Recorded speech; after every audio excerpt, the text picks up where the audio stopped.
نو د فلم په شروع کې منګورو چې ډیو او ایما چې خزا خاوندي او ځنګل ته د اونې کټکول د پار راغلي دي.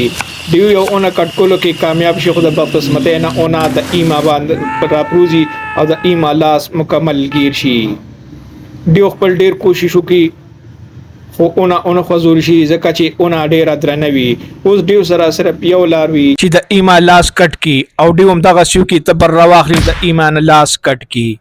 د دې دردناک واقعا نه بعد ایما چې خپل کټ شوي لاس ته ګوري نو هر وخت ډېره په غوسه کې وي. وایي چېرې د کټ شوي لاس سره دا بدرنګه ښکاري، د دې وجې دا ډپریشن ته لاړه شي.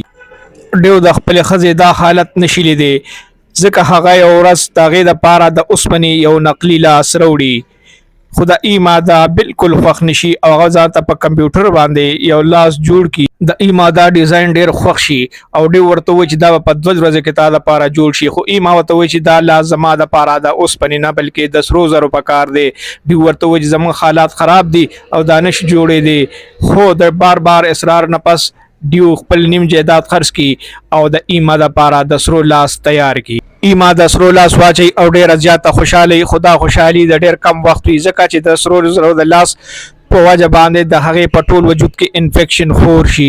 ډاکټر ورته وایي چې د لاس په وښکل غواړي، ګنې د انفیکشن خورېدو سره ستا ژوند اومتلی شي، خو دا لاس د ایما دومره خوښ وي چې هغه دې ته تیار نه وي. ډاکټر ډیو ته وایي چې دا پوهې کا د ډیو خپلې ښځې سره ډېره مینه وي، نو ډاکټر ته وایي چې بغیر د لاس وښکو د دې علاج وکړی. خو چې یو څو ورځې تېرې شي نو د ایما حالات ډېر خراب شي او مرګ ته نږدې شي، خو دا په حالت کې هم ډیو ته وایي چې د سرو لاس به زما سره ښخی. ایما دا یو څو خبرې وکړي او د هغې نه پاس د هغې نه ساه وځي.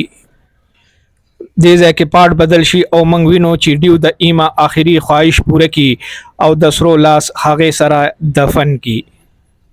څو هفتې پس موږ وینو چې د ډیو حالات ډېر خراب وي، هغه هر وخت ډېر خفه وي ځکه چې د هغه نه نوکري اخیستې شوې وي.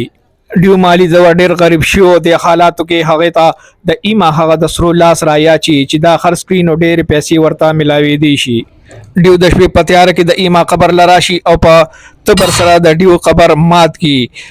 هغه وګوري چې د ایما ټول لاش خراب شوی دی، خو د سرو لاس اوسه پورې صحیح سلامت دی. ډیو د لاس راوښکلو ډېر کوشش وکړي خو نه راوځي، ډېر کلک وي. بیا ډیو تبر ته لاس کړي او د ایما د لاس د کټ کولو کوشش کوي، خو په دې کې اچانک د ایما سترګې کولو شي. ډیو د هغې سترګې پټې کړي او لاس ته وکاږي او روان شي، خو په دې کې د ایما سترګې دوباره وکړېږي چې په دې سره ډیو ډېر زیات ویریږي او لاس سره رامنډه کړي او خپل کور ته واپس راشي.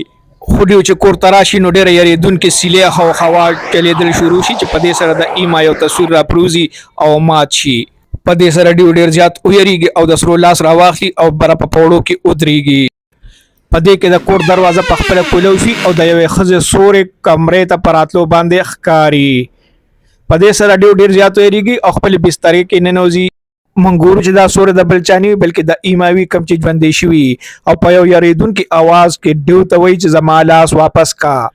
بیا ایما دروازه ماته کړي او ډیو ته وایي چې زما لاس راکا. ډیو په ډېر خاموشۍ سره هغه لاس هغې ته واپس کړي. ایما خپل لاس واخلي او واپس لاړه شي.